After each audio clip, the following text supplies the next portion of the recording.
Hello guys! Good morning, good afternoon, good evening sa inyo at kung saan man kayo parte ng mundo. No? So, ayan. So, welcome na naman po sa ating kusina serye with Kuya Ray. Andito tayo sa ating kusina ngayon. At meron tayong isang lulutuin na Arabic food. No? So, dahil ngayon nga pala ay month of Ramadan. So, isa to sa mga hinahanda nila. Yan. So, ito ay, kung may mga nakakaalam sa inyo, ito ay shorba. Ano nga ba yung shorba? Yan yung oatmeal soup, no? So, isa to sa mga pagkain nila minahanda. So, ano pang hinihintay nyo? Let's go! So, ayan na nga guys, no? So, ang shorba is oatmeal soup, no? Na may mga herbs and spices na hinahalo dito. So, una natin, syempre, ang ating main ingredient, syempre, ang ating binabad na oatmeal, 1 cup oatmeal, no? So, binabad natin siya for about 30 minutes. Then, meron tayong chinop na mga chicken, na small chicken, small pieces. Meron tayong 2 tablespoon na butter.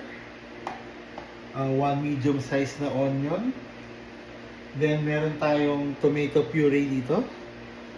Ayan. Nilagay ko na rin dyan yung bawang at yung ginger, yung luya. Pinaghalo ko na siya at ginawa ko na siyang puree, no? So, mix ko na dyan. So, gagamit tayo ng smoked paprika.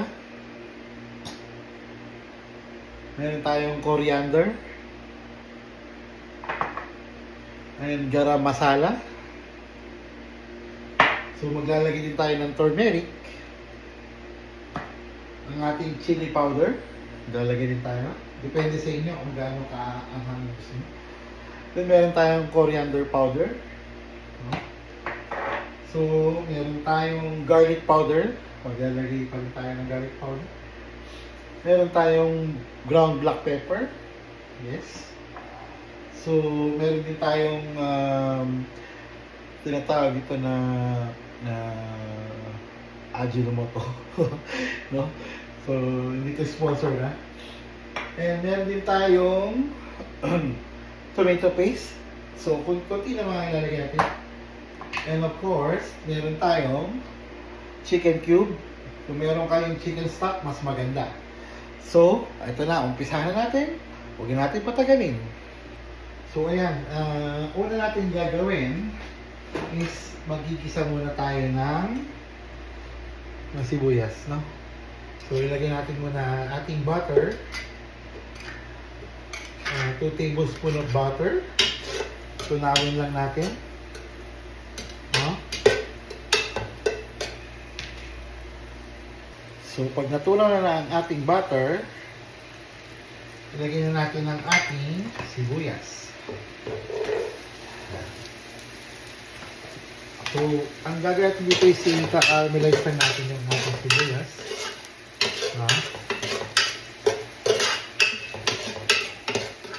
Ayan. So, haluin na para hindi siya masunog. So, shout out nga pala sa ating mga kaibigan dyan. Kay Anthony Nang, dyan nga sa Canada. Yan. So, at ating mga kaibigan na nanonood ngayon, shout out sa inyo. So, ayan, haluin nyo lang yung ating onion, ating sibuyas, no? Ayan. Ayan, pagkatapos, pag tingin nyo okay na yung ating ang ating sibuyas, ilagay na natin ang ating chicken. So, ang ating hinihiwang-hiwa, maliliit na hiwa na chicken. No? So, i-sear nyo lang siya ng about mga 2 minutes. Depende pag naging medyo golden brown na siya. No? Nasa natin ang bote apoy.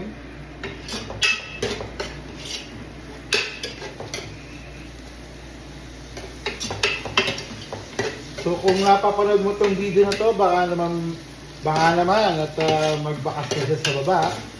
Mag-comment ka na lang at kung nagustuhan mo itong ating shorba or Arabic soup, oatmeal soup. Mag-comment na lang kayo dyan para alam ko na kung saan umabot ang video na ito. Then maglagay tayo ng konting tomato paste. About 1 tablespoon. No?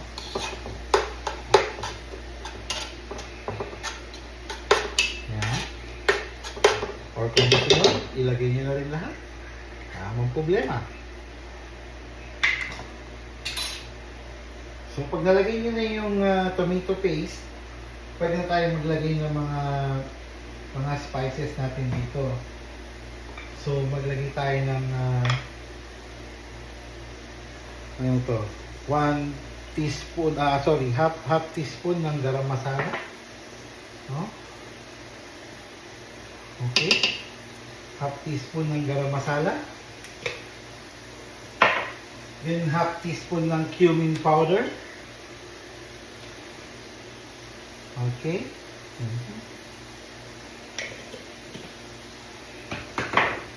Then half teaspoon ng turmeric.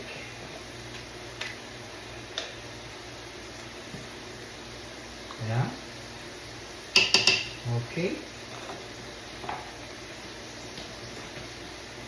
Then half teaspoon ng chili powder.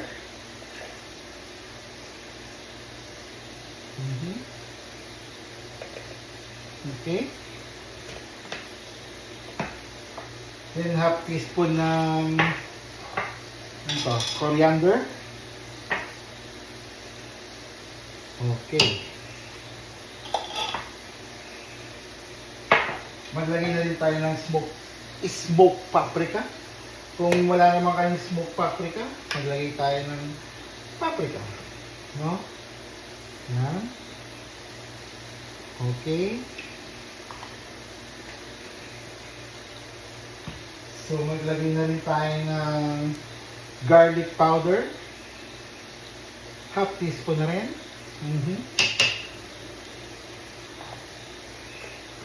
So, para hindi kayo malito, half teaspoon na lahat ng ating mga herbs and spices. Or ating mga spices. Ang ating pepper, ground black pepper.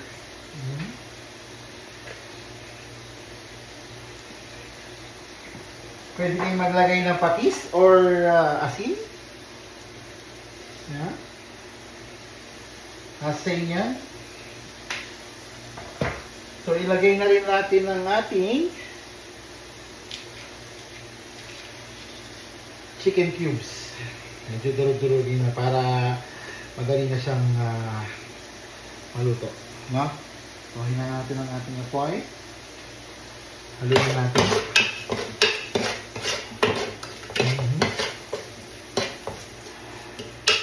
Ayan. So, kung makikita nyo ayan. No? Ganyan siya ka-dry pa. No? Then, ilagay natin ang ating tomato puree. Okay. Haluin.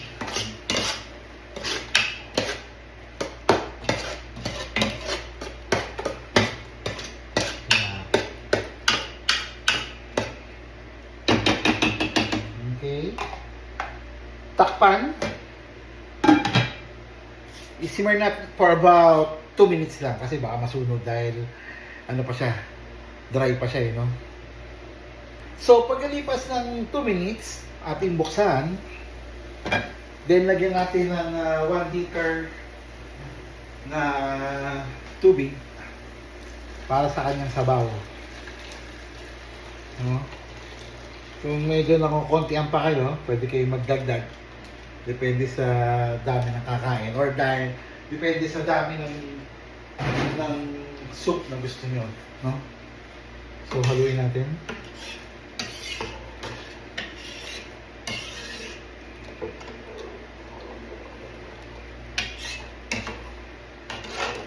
Hmm.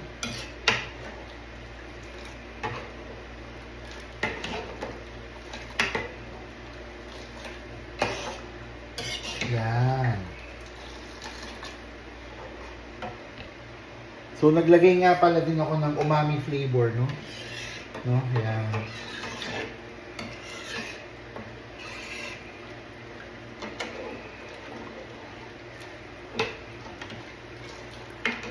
So, kung sa tingin nyo ay okay na yung ating chicken at ang ating broth, so ang ating soup, pwede na natin ilagay yung ating oatmeal na tinunaw natin, no?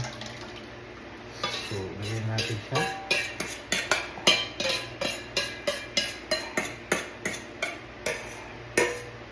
Yan. Then, haluin nyo lang.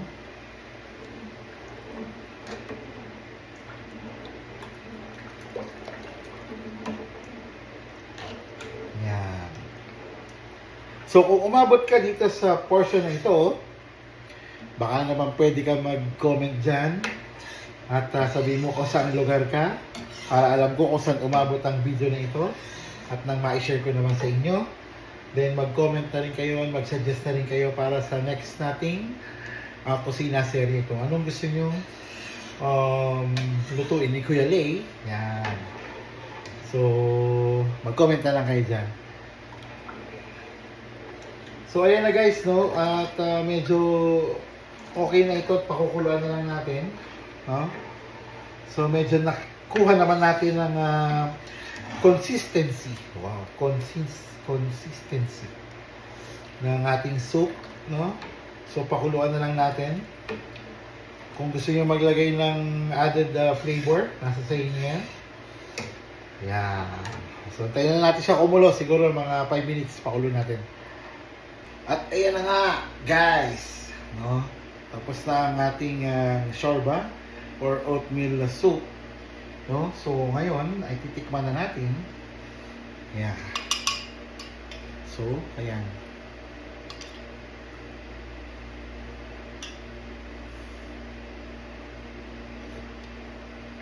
The best. Natin ang chicken.